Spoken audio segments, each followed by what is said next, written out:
a lot of people that are like, I would never be a stay-at-home mom because that is too dependent on the man. Like, what if he leaves? That kind of thing. And I know we steadily preach on not having secret backup finances and starting your marriage with one foot out the door and all these backup plans.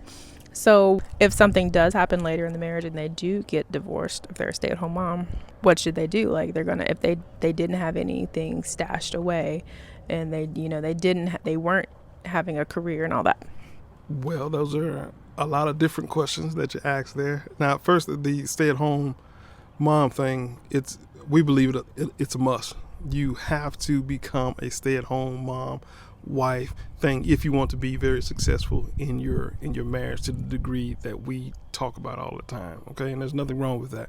Now, the question of what if he ends up leaving or something like that, I won't have any experience. No, you do have experience. You just need to learn how to do a resume, because if you're a stay-at-home mom, stay-at-home wife, the fact that you have to time manage all the way throughout the day, the fact that you have to take care of kids, that's a that's a job in and of itself. You know what I'm saying? To do that, you're cooking and you're cleaning, you're doing all these things you can put on a resume. And if a company doesn't understand and respect that, that's not the company you need to be working for in the first place. So that's one thing. As far as the money and the finances and hiding stuff or storing up stuff, that is a no, because once you started hiding your finances and putting that on a separate table outside of the marriage, then you open the door for all types of stuff to be on that separate table of the marriage too as well. Because now you putting finances on a separate table in the marriage, then what if he's putting his gambling on a separate table of the marriage, and she's putting sex on a separate table? Now I got a headache every single day. I don't want to put this in the marriage. I'm putting this on the outside.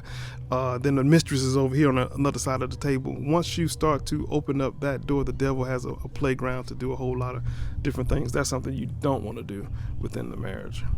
So what do you feel about outside of joint accounts? Like, what if it's not secret money, but what if a couple has separate accounts instead of having all their money in one account? It depends on the reasoning for it. If you have separate accounts, then both of y'all should have access to those separate accounts if you want to do it that way. But if you have separate accounts and one person only has the access to this and the other person that, and this is my money and this is your money, that is not, again, you're opening up the marriage to do that in other areas too as well. This is my body, so I'm going to take my body out and have sex with the mistress. It's a secret. You're doing yourself a whole lot of damage. The marriage has to be built on trust, and you have to learn to speak marriage before you speak money, not money and then marriage. So it's very important. How do you think, or how would you advise for someone who is currently, they have separated finances, maybe they have secret accounts? What should they do to cross over into feeling vulnerable enough, maybe, or feeling comfortable enough to get over that bridge to where they can say, hey, look, here's my money secrets. Look, I got some hidden expenses here. And like, how do they get to there? That is a tough one. So, and we'll flush this out too, because we're working on a divorce course, and that is part of that course. Here's what you have to do. You have to come clean, and there's no way around that, because the money can't be bigger than the marriage. And in the marriage, if the marriage is bigger than the money, you have to be willing to lose all of the money for the sake of all of the marriage. Okay, so you have to come clean. The other person may not like that, and that may cause aggression, tough conversations, yes, but you have to come clean. Look, I've been hiding money. I have secret money. Here's why I have it. I don't trust you. I don't like what you've done. In the past, you got the money out of the account and you went and bought, a Ferrari GT and sped through the streets, whatever it is, but you have to come clean, because the marriage is bigger than the money. If you're not willing to lose everything for the marriage, you're going to lose the marriage anyway.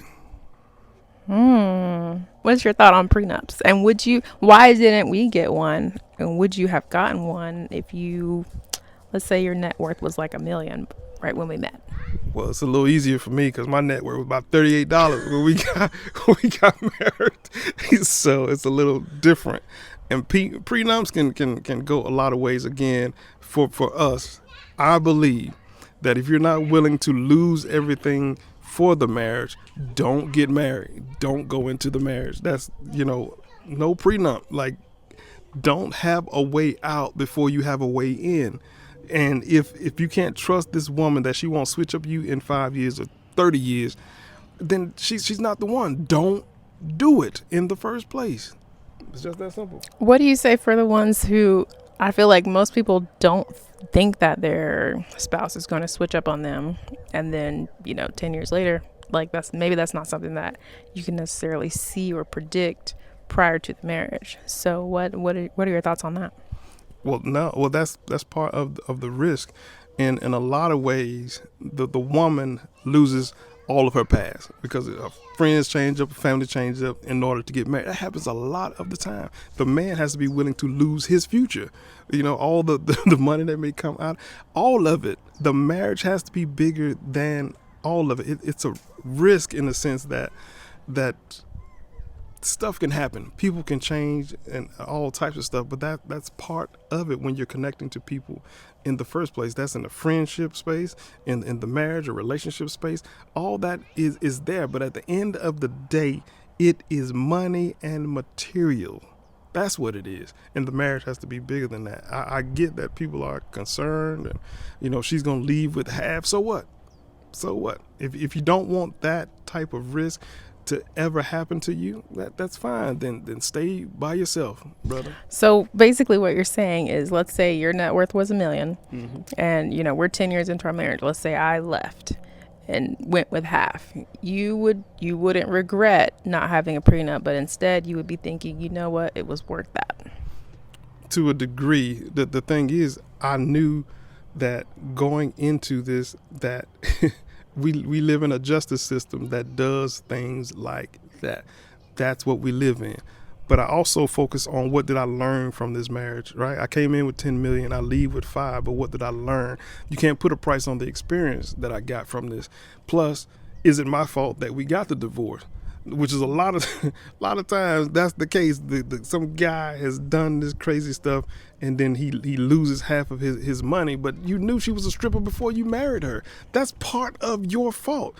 And then you look at the fact that this woman has birthed a child. How much worth is it? How much cost is it for a woman to push your child through her womb? How much value is in that? You can't put a value on that. You know what I'm saying? So when you're talking about money and materials, you got to really talk about the value of money and materials compared to what you learn and what you got out of the marriage. It's just different. That's all. Interesting. Thank you very much. You're welcome. To smiling, girl. Matter of fact, let's put a baby in there and see how much was.